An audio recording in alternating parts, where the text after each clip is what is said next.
પેલું માઇક્રોવેવ, પછી grill, convention અને કોમ્બિનેશન. સ્ટાર્ટિંગમાં 0 આવશે બધે.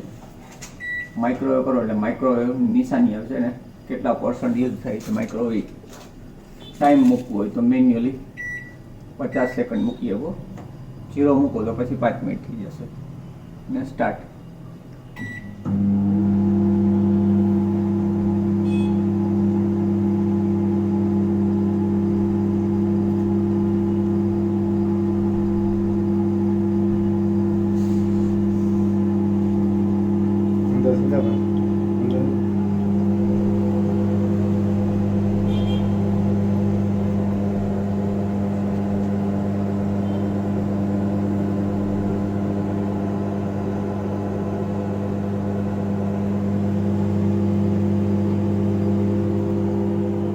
બાય ચાન્સ વચ્ચે ગમે ત્યારે તમે મશીન કરો, ઓપન કરશો એટલે સ્ટોપ થઈ જશે.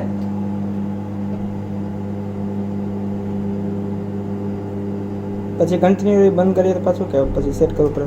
2 સેકન્ડ છે ઓપન કરી નાખ્યું, બરોબર. વસ્તુ આપણે ચેક કરી લીધી થઈ કે નથી થઈ. ત્યાંથી ત્યાંથી સ્ટાર્ટ કરવું હોય તો પાછું સ્ટાર્ટ, બરાબર. અડધી થઈ જાય, બરોબર. કામ પૂરું થઈ ગયા પછી 0 આવીને બીપ વાગશે. ચેક કરી પછી તમારે કડક કરવું હોય તો એ રીતે ટાઈમ વધારીએ.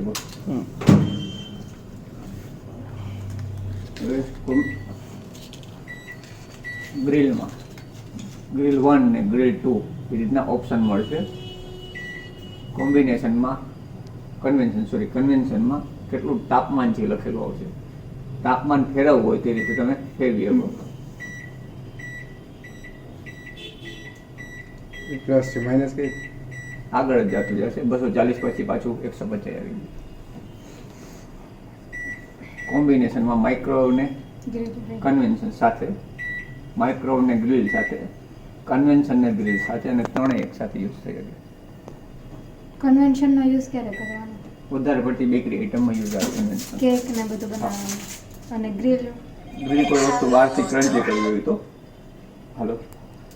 અને માઇક્રોવેવ વધારે પડતી ગરમ કોઈ વસ્તુ કરવી હોય અંદરથી એવી વસ્તુ, જેમ કે બટેટા અંદરની સાઈડથી તમારે બાફવા છે તો પાણીમાં નાખીને માઇક્રોવેવમાં જ મૂકવા પડે, કારણ કે ગ્રીલમાં બહુ ઓછા વ્યક્તિ બનાવતા હોય. અને બેદા બફાઈ એમાં હા, બેદું બફાઈ ઈંડુ બફાઈ. હા, એ માઇક્રોવેવમાં બાફવું પડે ને. માઇક્રોવેવમાં. અને નોનવેજ બધું ગ્રીલમાં. વધારે પડતા નોનવેજ માઇક્રોવેવમાં થાય, પણ ગ્રીલ એટલે બહારથી તમારે ક્રંચી કરવું હોય તો પહેલા માઇક્રોવેવ પછી ગ્રીલ કરો તો કે ગ્રીલ ઉપરથી ફ્રાય થઈ જાય. કે કોમ્બિનેશન કરવાનું માઇક્રોવેવમાં બને ત્યાં સુધી કરવું. પછી તમારે બહારથી ક્રંચી કરવું હોય એવું, બરોબર, તો ગ્રીલ કરી નાખવાનું. પણ જે તે રેસીપી તમને બુક લેવી પડશે કમ્પલસરી કોઈ પણ રેસીપી માટે. કેટલો ટાઈમ અંદર રાખે યાની સ્પેસિફિક બુક આવે છે? હા, ગૂગલ પ્લે સ્ટોરમાં મળી જશે. આપણે ઈ બુક મળે, એની એપ્લિકેશન મળી જાય છે. ઘણી બધી માઇક્રો રેસીપી કરીને આવે છે. બધી વસ્તુમાં અલગ અલગ વસ્તુ લખેલી છે. Vegetable, fish, meet, pasta, potato ને સૂપ. એટલે આમાં ટાઈમર ચેન્જ કરવો હોય તો થાય. આપણે આ જે સ્પેસિફિક છે, ફોર એક્ઝામ્પલ આના માટે શું છે, પાસ્તા છે. પાસ્તા આપણે અમે નથી કરતા, અમે ચિકન કરીએ છીએ, બરાબર. હા, હવે સ્ટોપ કરજો. ચિકન એટલે વધારે પડતું મીટ આવશે, બરોબર. મીટની અંદર 150 ગ્રામ છે. તમે વેઇટની વધઘટ એમાંથી જ કરી શકો કેટલા ગ્રામ સુધી. બધામાં ટાઈમિંગમાં ફરક આવશે. ઓકે. 150 ગ્રામથી માંડીને 600 ગ્રામ સુધી છે મીટ.